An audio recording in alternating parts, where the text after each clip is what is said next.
Chapter 17 of Mapping the Human Mind. Crossing Boundaries, the Age of Exploration and the Clash of Civilizations. By the late 15th century, maps were no longer static. Once marked by blank spaces and here be dragons, their edges began to fill. Driven by trade, curiosity, ambition, and hunger for new routes and riches, European explorers set sail and changed the world. But what they encountered wasn't just new terrain. They stumbled into civilizations with rich traditions, cosmologies, and symbolic systems of their own. For centuries, ideas had crossed continents through trade routes, translations, and whispers in distant courts. Now, for the first time in recorded history, the people who lived those worldviews, who practiced the rituals, carried the stories, embodied the myths, stood face to face. What had once been mediated through interpretation or mythic distance became immediate, witnessed, and undeniable. Such collisions weren't just about land or conquest, they struck at the deepest layers of meaning. How societies understood life, death, and the cosmos itself. When old frameworks cracked under the weight of new realities, belief systems became more crucial than ever. When worldviews shatter. The midday sun cast shadows over a stepped Mayan temple. The year is 1519. A Spanish conquistador, fresh off a ship that brought both steel and scripture, stares down at a ceremony utterly alien to his understanding. The jungle hums behind him, thick with heat and birdsong. The air is dense with incense. Rhythmic chanting rises like a spell from the crowd below. A priest, painted in sacred symbols, raises a blade. The ritual he witnessed would not have made sense through his own frame of reference, only through the lens of his own beliefs. The blood offerings, sacred chants, and ceremonial precision were filtered through a mind steeped in Catholic teachings and Renaissance ideals. What he saw struck him not only as foreign, but as something deeply unsettling, something that clashed with his worldview so completely it felt irreconcilable. When Hernan Cortes encountered Aztec sacrifice, his beliefs read it as demonic.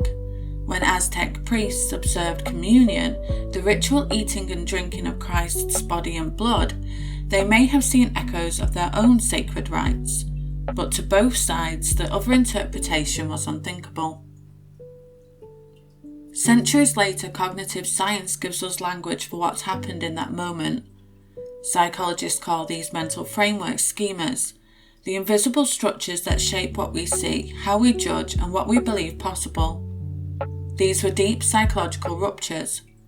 When two incompatible realities confront each other, it creates more than confusion, it creates crisis. What we now call cognitive dissonance is the mental strain that emerges when belief is challenged by evidence that doesn't fit.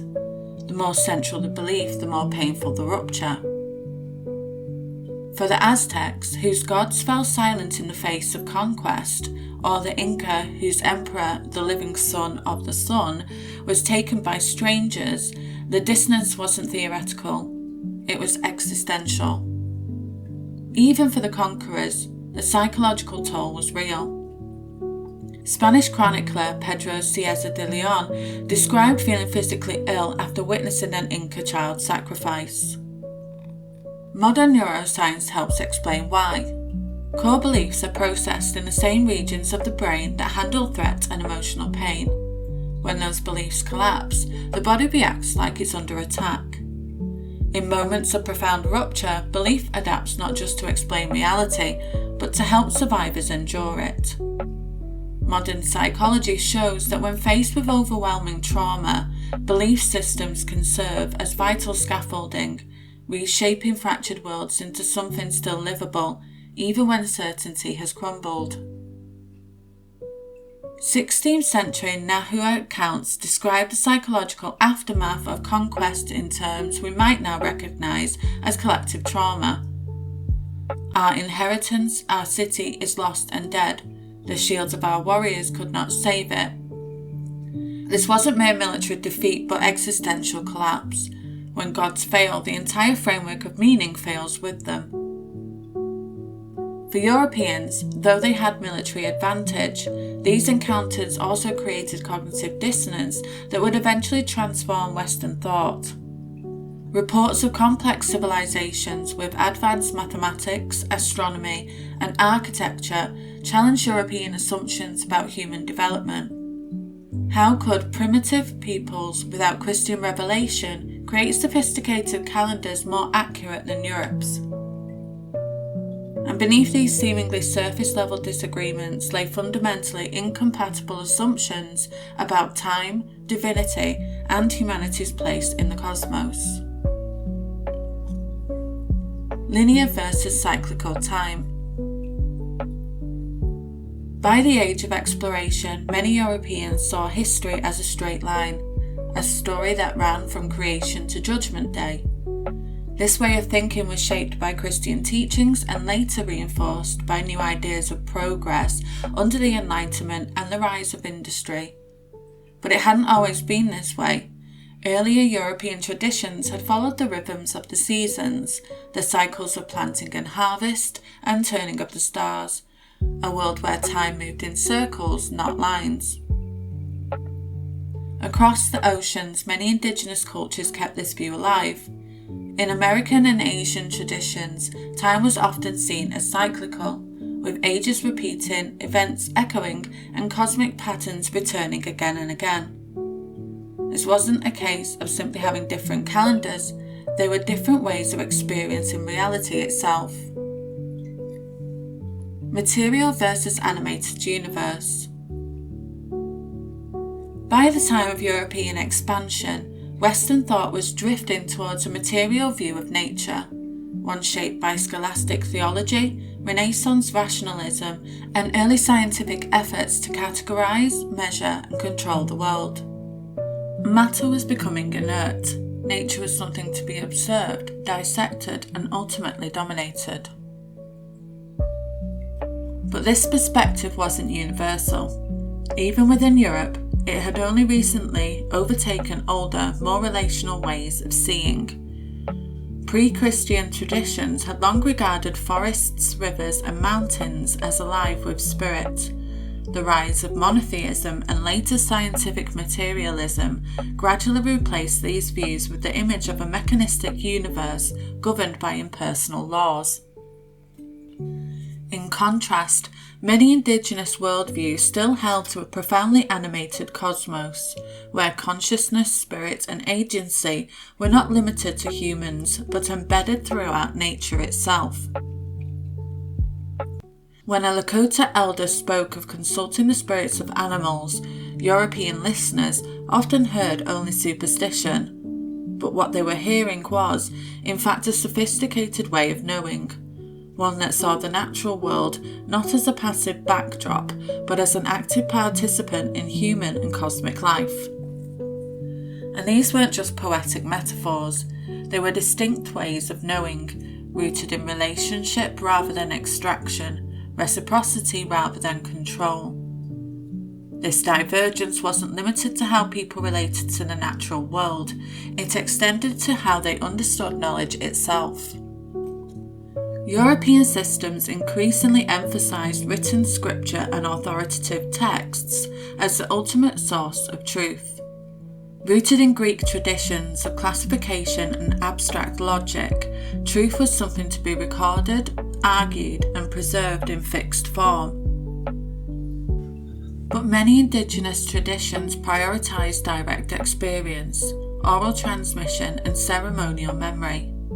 Knowledge lived in seasonal cycles, in the spoken word, in relationships between generations and the land, not in fixed pages. In many ways, these experiential systems echoed Europe's own older traditions, before writing became dominant, before logic eclipsed myth, before the sacred was confined to scripture. This wasn't a matter of technological delay, but of epistemological divergence. Anthropologist Claude Levi-Strauss would later argue that these different approaches weren't signs of primitive versus advanced minds, but distinct, coherent ways of ordering reality, each adapted to the structure and scale of its society. Indigenous classifications of plants, animals, and natural phenomena often rivaled scientific taxonomy in complexity, but they didn't seek universality. They sought meaning, embedded, local, and specific. These living knowledge systems, carried in memory, ceremony, and song, were about to face a crisis no tradition could withstand. Biological exchange and spiritual crisis. The conquest of the Americas wasn't accomplished by swords and guns alone. The most devastating weapons were invisible. When European ships arrived, they carried smallpox, measles, typhus, and other diseases that indigenous populations had never encountered. The result was a demographic collapse unparalleled in recorded history. In some regions, up to 90% of native populations perished within decades. Europe itself had felt something of this devastation during the Black Death, when entire towns emptied almost overnight, when the air grew heavy with loss and the world itself seemed to fray at the edges. But in the Americas, the scale and suddenness of death unfolded without any memory of a prior collapse, without any communal framework to make sense of it. It wasn't just a tragedy, it was a shattering of reality. For Europeans, the relative immunity they enjoyed seemed to confirm divine favour.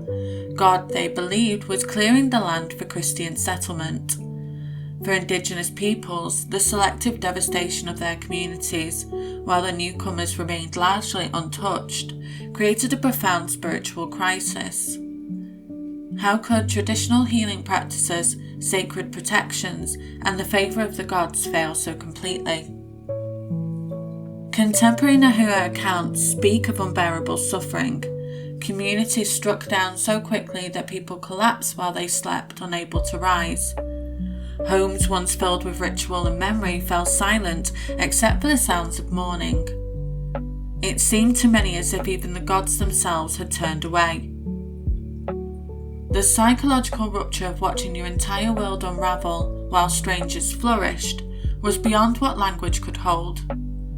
The weight of that loss didn't vanish with the dead, it still reverberates across generations, in stories half remembered, in ceremonies silenced, in the ache of ancestral memory that no history book can fully capture.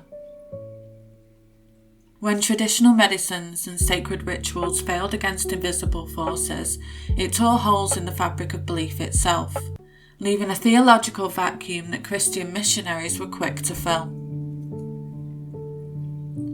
The resilience of belief. Belief doesn't disappear under pressure, it adapts. As colonial powers imposed new religious systems, many indigenous cultures absorbed elements of Christianity while preserving older traditions beneath the surface. In Haiti, voodoo emerged from the blending of West African spiritual practices with Catholic saints. In the Andes, statues of the Virgin Mary were quietly interpreted as manifestations of Pachamama, the Earth Mother. In Mesoamerica, old gods were recast in new roles, often hidden behind Christian imagery. This wasn't capitulation, it was survival. It was creative resistance, and it speaks to a core truth across human history. Belief systems are fluid, resilient, and endlessly reconfigurable, shaped by trauma, transformation, and transition.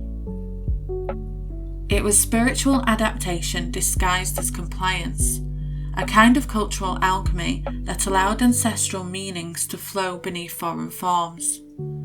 By weaving their traditional deities into the faces of Catholic saints, communities preserved emotional resonance and sacred continuity, protecting what could no longer be practiced openly by encoding it in new symbols. Only much later would neuroscience begin to explain what these communities already understood intuitively. that memory and meaning are deeply entwined. The brain builds pathways that connect symbols to emotion, ritual to identity, and by reshaping the surface while preserving the structure beneath, syncretism allowed cultural memory to survive even under occupation and erasure. In the Andes, when indigenous communities participated in Catholic processions honouring saints, they simultaneously maintained ritual connections to mountain deities and earth spirits. The external form changed, but the underlying neural architecture of belief, the emotional connections, cultural memories, and spiritual significance remained intact, though transformed. Yet even as these systems adapted and endured, colonial powers increasingly dismissed, suppressed, or erased them. Colonization of the mind. One of the most enduring legacies of this period is the creation of a hierarchy of beliefs. European colonial powers didn't just bring religion. They brought the idea that their way of understanding the world was the only valid one. The West became civilized, while everyone else was labelled primitive or savage. This hierarchy was not only applied to religion, but to knowledge systems broadly. Indigenous astronomical knowledge that had accurately tracked celestial movements for millennia was dismissed as superstition. Complex agricultural systems adapted to local environments over generations were replaced with European methods, often ill-suited to tropical conditions. Traditional pharmacopoeias containing effective medicinal plants were labelled as witchcraft, even as European doctors quietly adopted their remedies. The colonial categorization of knowledge created what philosopher Miranda Fricker calls epistemic injustice. The devaluation of certain groups' knowledge based not on its accuracy or utility, but on who produced it. This was a systematic dismantling of knowledge systems that had allowed diverse cultures to thrive in their environments for thousands of years. The psychological impact of this epistemic violence continues today. When traditional knowledge is devalued or appropriated without acknowledgement, it perpetuates what the Maori scholar Linda Tuai Smith calls colonization of the mind. The internalization of the idea that indigenous knowledge is inherently inferior to Western science. Even as belief systems adapted beneath the surface, colonial powers worked to enforce rigid hierarchies, not just over people, but over ways of knowing themselves. The hierarchies of knowledge. Yet, despite this dismantling, many of these ways of knowing did not vanish. Suppressed, yes, but not silenced. Beyond religion, the age of exploration revealed a world filled with different ways of understanding nature, time, and humanity. These knowledge systems persisted, adapted, and in many cases profoundly influenced global science and thought.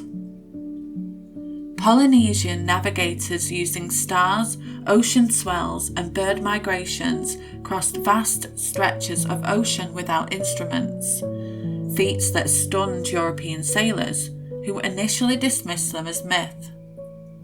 Mesoamerican mathematicians developed the concept of zero and place value notation independently of the Old World, creating calendars more accurate than those in Europe. In the Amazon, traditional ecological knowledge catalogued thousands of medicinal plants, wisdom that modern pharmaceutical companies still draw upon today. Healing practices evolved too, blending European techniques into indigenous frameworks while preserving deep-rooted principles of balance, energy, and spiritual causation. These syncretic systems continue to provide care in regions underserved by modern healthcare, preserving links to pre-colonial memory and meaning. Over time, these knowledge systems reshaped global science itself.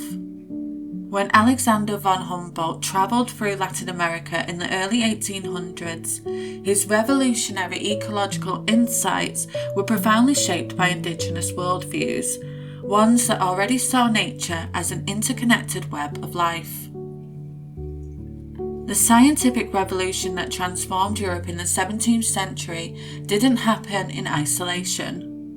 Encounters with new plants, animals, landscapes, and people pushed reality beyond ancient texts. Observation began to take precedence over authority, a shift that became the foundation of modern science. But the exchange of knowledge was only part of the story. As the old maps of the world expanded, so too did the inner maps of human possibility. A new kind of consciousness, stitched together from many worlds, was quietly beginning to form. The globalization of consciousness. A Portuguese caravel cuts through the Atlantic swell in the early 15th century, light, fast, experimental. Its triangular sails strain against the wind, designed for agility more than brute force. Below deck, the crew trades rumours of gold, strange spices, and places that don't appear on any map. They don't know they're laying the foundation for empire. They're not thinking about conquest or cosmology, only wind, salt, and time. But with each journey down the African coast, with each tentative anchoring in unfamiliar ports, something begins to shift. The edges of the known world start to blur. Familiar categories, Christian and heathen, civilized and savage, centre and periphery, are no longer fixed. The sea connects more than it divides, and suddenly the old maps seem too small to hold what the world is becoming. What began as exploration soon deepened into entanglement. Beliefs, practices, and worldviews were pulled from their geological roots and scattered across the globe. The spiritual marketplace we know today, where Buddhism meets biohacking and indigenous rituals echo through wellness retreats, emerged from these early collisions, when symbolic systems began to circulate freely, often severed from their original contexts. The frameworks we use to navigate reality now, whether scientific or spiritual, individualist or collective, are still shaped by those collisions. Our modern consciousness, with its ability to hold competing truths, to translate between worlds, to resemble meaning from fragments, was born in the shockwaves of contact. And that story isn't over. New paradigms continue to emerge, digital realities rewire our perception, scientific revolutions reshape our definitions of truth. Religious traditions evolve, hybridize, and resist. But in studying how humans once navigated the most profound worldview collisions in our history, we uncover something timeless: our capacity for adaptation, synthesis, and resilience. In the ruins of conquest and the echoes of forgotten gods, something new stirred, a global mind still in formation. And as old certainties gave way, the world opened, not just to trade and conquest, but to new ways of being, knowing, and believing. Next week, Chapter 18, The Industrial Revolution, when time became a machine and the soul got lonely. Thank you for listening to Beyond the Narrative.